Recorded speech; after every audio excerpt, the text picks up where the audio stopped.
North Korea stands out as one of the most distinctive authoritarian regimes in the world, where the government exercises tight control over the population, imposing severe living conditions characterized by constant surveillance, restrictions on freedom, and atrocious repression. A palpable example of this oppression is evident in the experiences of women within the North Korean army who face unimaginable situations. These women are coercively recruited and subjected to extremely rigorous military discipline, in addition to being victims of systematic harassment by their superiors. The living conditions they endure are desolate, with a lack of access to adequate sanitary facilities and a scarcity of feminine hygiene products. Food shortages and the demand for exhausting work hours, even during pregnancy, are common situations. In some cases, they are forced to abort or abandon their children. These silenced women in their suffering experience a constant cycle of oppression and pain.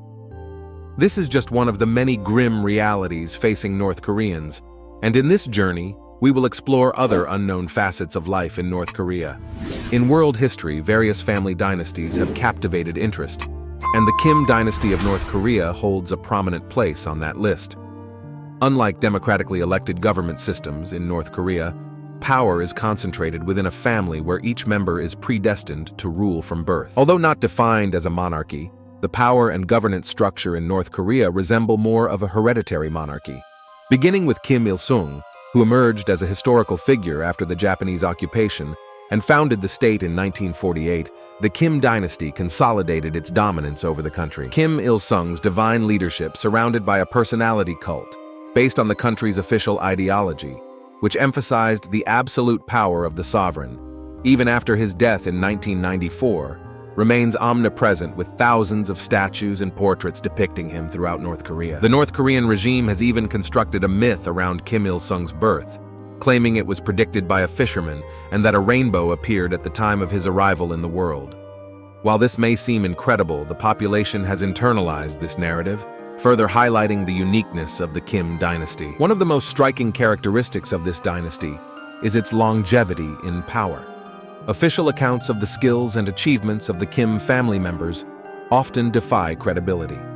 Kim Jong-il, son of Kim Il-sung, succeeded his father and inherited both power and the legendary aura surrounding him. State propaganda attributes to Kim Jong-il superhuman abilities, such as allegedly writing 100 books during his university years and producing 6 operas within 2 years, considered masterpieces.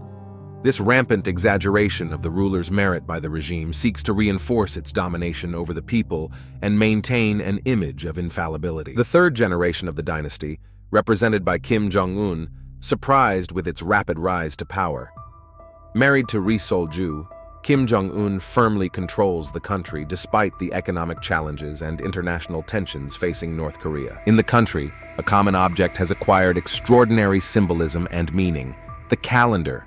However, it's not just any calendar, but the official calendar of the country used since 1997, which enumerates the years according to the founder of the state, Kim Il-sung's birth date.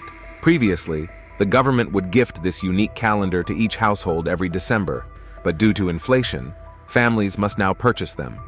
These calendars are expensive, and not everyone can afford them, thus becoming symbols of social status, comfort, and loyalty to power. The most prestigious versions printed in Pyongyang have exorbitant prices, while local versions, more accessible but of inferior quality, are within the reach of a considerable number of citizens. However, even these modest options are difficult for many to obtain. The fascinating allure of North Korea is mainly due to its isolation. In this territory, every aspect of life is controlled by a dictatorial government where information is carefully filtered, and access to the outside world is almost completely blocked. Frequently described as the last bastion of totalitarian communism, it's not surprising that travel is heavily restricted both within and outside the country. In fact, North Koreans are often prevented from traveling abroad, and sometimes internal travel requires special permits. Education also serves as a means of control. From an early age, children learn to idolize their leaders as almost divine figures.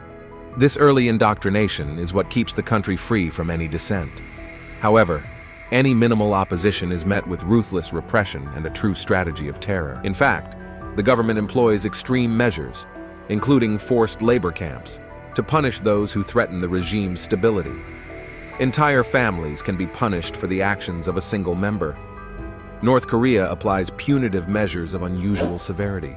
For example, the country employs the death penalty for a wide range of offenses, from serious ones like murder to actions that in many other societies would be considered exercises of fundamental freedom.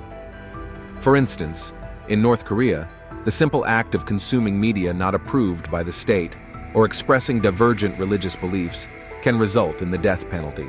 The regime's tolerance towards any form of foreign influence is almost non-existent, and public executions are common. Though difficult to confirm due to government secrecy, these events are reported by defectors. The authorities' goal is to instill fear and reinforce the population's loyalty to the regime. Of course, the excessive nature of these punishments has provoked reactions from the international community, accusing North Korea of disregarding human rights. However, North Korea rejects these accusations, considering them attempts to discredit the country's sovereignty. North Korea aims to be unique on all levels, even in technology. To avoid using Windows, they developed their own operating system, Red Star 3.0, designed to resemble Apple's macOS, but with features specific to the country. The existence of Red Star 3.0 was revealed to the outside world by a former Google employee. Will Scott visited the Pyongyang University of Science and Technology and managed to purchase a copy of the system, offering a glimpse into digital life in the country. It was discovered that Red Star 3.0 had some peculiarities. It was not possible to choose all time zones, and the word processor and file manager resembled Apple's. While the web browser, called Nanara, was based on Mozilla Firefox, although modified in North Korea, there is no internet as we know it. Instead, there is a national intranet called Kwangmyong, which offers citizens a highly restricted version of the web.